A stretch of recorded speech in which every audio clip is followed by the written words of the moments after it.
Hey, good morning. I hope that you're having a great day, and I hope you need a haircut like I do, and the rest of the people. And so here we are, chapter 7, Romans. There's a battle in chapter 7, and the battle is between our flesh and the spirit.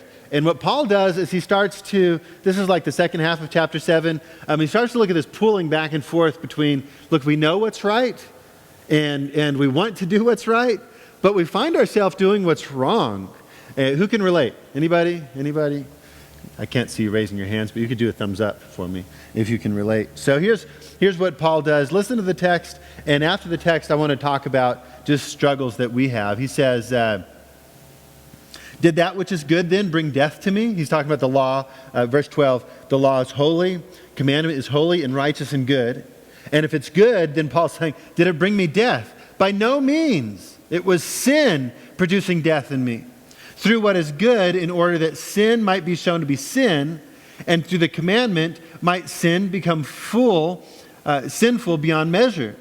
For, this is 14, verse 14, for we know that the law is spiritual, but I am of the flesh, sold under sin. I do not understand my own actions. I do not do what I want, but I do the very thing I hate. Now, if I do what I do not want, I agree with the law that it's good. So no longer it is I who do it, but sin that dwells in me.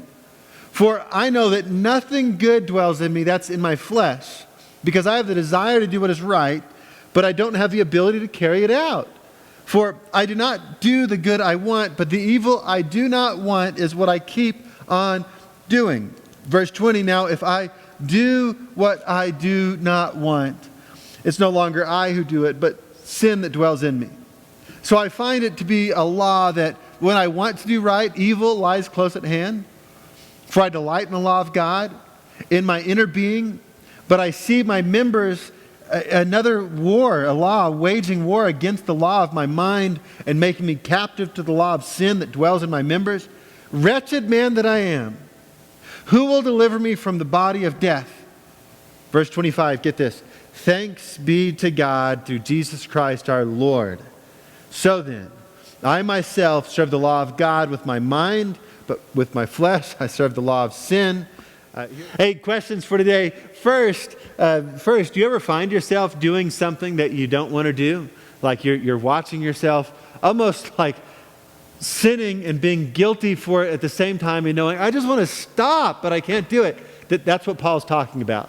He's talking about this pull back and forth, or this hurt, this pain of like, God, help me not be what I am. And then at the end he says this, wretched man that I am. And I think that's just so telling, because do you ever feel like you're just a wretched person because you're not good enough? A couple questions with that. Are you good enough? Are you perfect yet? And if you're not, who helps you in that time when you're not perfect? I think the answer is what Paul says, that it is God. Thanks be to God through Jesus Christ our Lord. Why are we thankful to God even when we keep on sinning?